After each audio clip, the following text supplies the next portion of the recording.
This was me approximately 2 years ago. I was 22, living in New York City, in a wonderful long-term relationship, and was just about to graduate from NYU Film School cum laude, which is a fancy way of saying I had good grades. For some, this was a time to celebrate and throw a big graduation party, but for others like me, it was a time of fear because a good thing was ending and I was nervous about the future. During the months leading up to graduation, I applied to numerous jobs and interviewed with some really great companies. Maybe things would work out.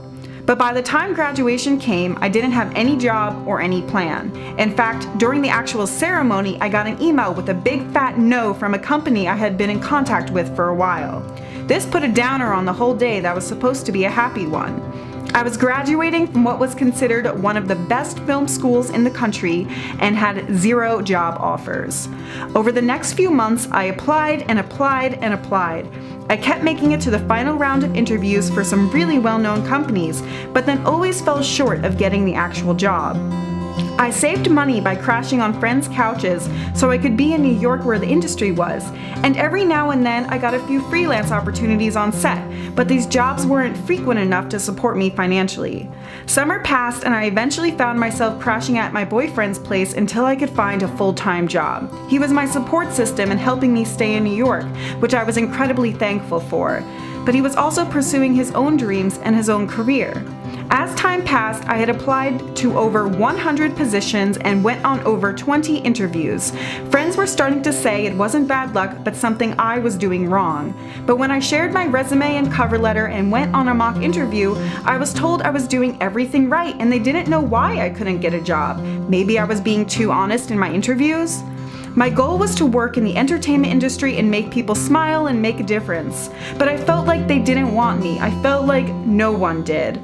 On top of my struggle to find employment and make a difference, things were getting pretty rocky between my boyfriend and I felt like I suddenly was a burden to him, but I loved him for years and wanted it to work. However, we clearly needed a break, and just before Thanksgiving, we broke up. So I packed all my things together and I moved back home to New Jersey with my retired parents. No job, no boyfriend, no New York. I was back to where I was at 18.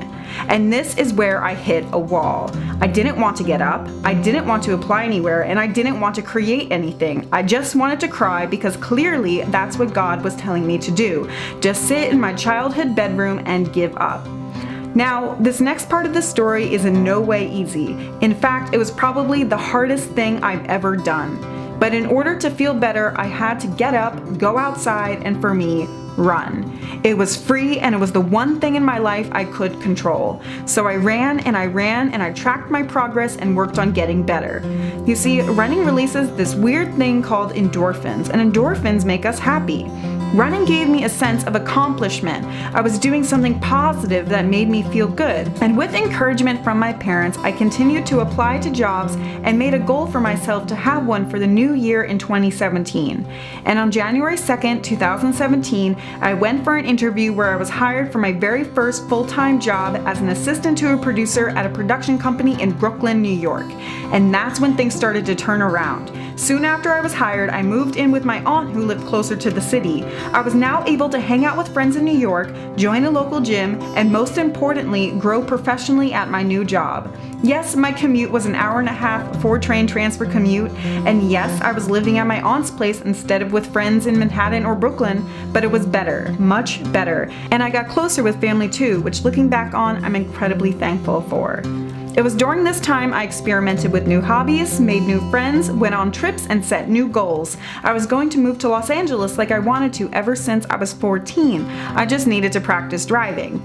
And in the beginning of September 2017, I drove across the country to LA, where I found a new apartment, a new job, and a newfound happiness. So yes, life after graduation is hard. Unemployment is hard. Breakups are hard. Saving money is hard. And when you're doing it all at the same time, it's hard. But that's what makes you stronger. Do not give up. Find one thing that is in your control and work at it. Get out of the house, go outside, and do something about it. It's impossible to live without failing at something unless you live so cautiously that you might as well not have lived at all, in which case you fail by default. J.K. Rowling. Thanks so much for watching. Please give this video a thumbs up and subscribe if you liked it. My goal with this channel is the same as my goal in life: to entertain, to inspire, and to make someone smile. I hope this video inspires you. Thank you.